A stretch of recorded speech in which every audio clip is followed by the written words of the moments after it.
फिर से hello student, तो एक बार फिर से स्वागत है आपका एक और नई वीडियो में। आज की वीडियो में हम आपको लोकल एनेस्थेटिक्स एजेंट के बारे में पढ़ाएंगे।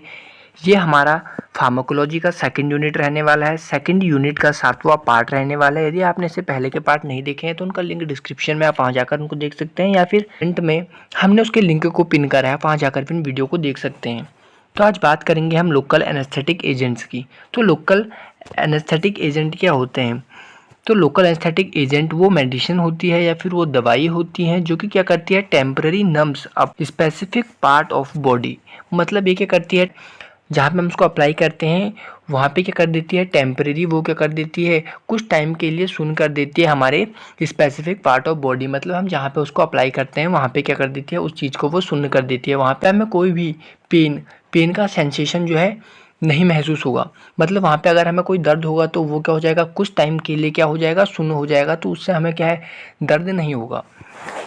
दे block nerve signal in the area to prevent pain. ये क्या कर देता है, ये ब्लॉक कर देता है हमारे नर्व सिग्नल। नर्व सिग्नल का मतलब होता है मैसेज को क्या कर देता है, ब्लॉक कर देता है उस एरिया में जहाँ पे हमें दर्द हो रहा है।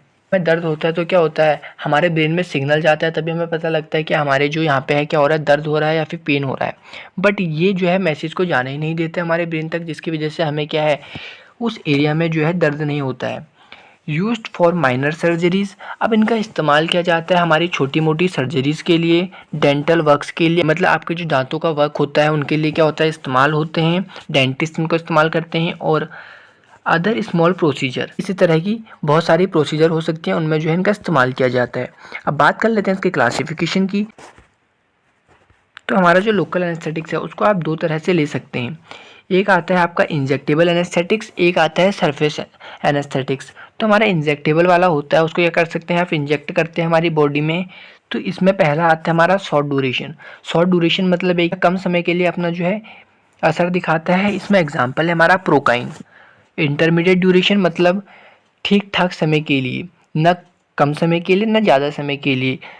इसका एग्जाम्पल है हमारा लिडोकाइन। और लास्ट आता है हमारा लॉन्ग ड्यूरेशन। लॉन्ग ड्यूरेशन में आता है हमारा टेट्राकाइन। मतलब ये क्या, हमें लंबे समय तक असर दिखाता है। दूसरा है हमारा सरफेस एनेस्थेटिक्स। इसके अंदर आता है हमारा कोकीन और लिग्नोगेन। इसको आप क्या करते हैं, जो सरफेस एनेस्थेटिक होता है इससे क्या करते हैं, आप किसी भी सरफेस पे अपनी बॉडी में क्या करते हैं, अप्लाई करते हैं, जिससे क्या होता है वहाँ पे पेन का सेंसेशन आपको नहीं होता है। फिर देख लेते हैं इसके फार्माकोलॉजिकल एक्शन। अगर ब्लॉक करता है nerve impulse by stopping sodium entry into the nerve cell. दूसरा है हमारा prevent pain signals from reaching the brain. ये जो है हमारे जो पेन का सिग्नल होता है उसे ब्रेन तक जाने से रोकता है, जिसकी वजह से हमें पेन का सेंसेशन नहीं होता है। Work only at the applied area. और ये सिर्फ और सिर्फ वहीं काम करेगा जो आपका लोकल एनेस्थेटिक्स है, ये वहीं पे काम करता है जहाँ पे क्या करते हैं, आप इसको अप्लाई करते हैं। ये क्या दिखाता है, लोकल इफेक्ट दिखाता है। फॉर एग्जांपल आपने क्या करा, आपका ये हाथ है तो आपने क्या करा, इसे अप्लाई करा अपने हाथों में, तो ये सिर्फ और सिर्फ यहीं पे एक्शन दिखाएगा। यहीं का जो पेन है उसको क्या करेगा, यहीं के पेन को नम्स करेगा, ना कि आपके पूरे के पूरे बॉडी पार्ट को। फिर नेक्स्ट आता है हमारा used for pain relief during minor surgeries और डेंटल प्रोसीजर। इसका इस्तेमाल किया जाता है पेन को रोकने के लिए माइनर सर्जरीज और डेंटल प्रोसीजर्स में। बात करते हैं इंडिकेशन, कहाँ कहाँ इनका इस्तेमाल किया जाता है। तो इनका इस्तेमाल किया जाता है टूथ रिमूवल के लिए। जब आपका दांत निकाले जाते हैं तो इनका इस्तेमाल किया जाता है ताकि आपको पेन ना हो। माइनर सर्जरी, छोटी मोटी सर्जरीज में इनका इस्तेमाल किया जाता है। स्ट्रेचेस में इस्तेमाल किया जाता है। और ट्रीटमेंट ऑफ एपिलेप्सी के ट्रीटमेंट में इनका इस्तेमाल किया जाता है। और एंटी एरिथमिक एजेंट में भी इनका इस्तेमाल किया जाता है। नेक्स्ट है यहाँ पर कॉन्ट्राइंडिकेशन। कॉन्ट्राइंडिकेशन होता है मतलब कहाँ कहाँ इन मेडिसिन का इस्तेमाल नहीं करना है।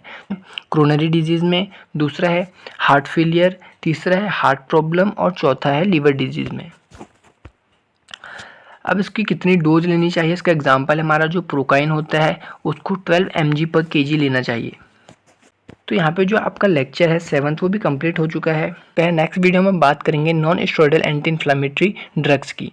आपको वीडियो अच्छी लग रही है तो वीडियो को एक लाइक और चैनल को सब्सक्राइब करें ताकि आने वाली लेटेस्ट वीडियो सबसे पहले देख सकें।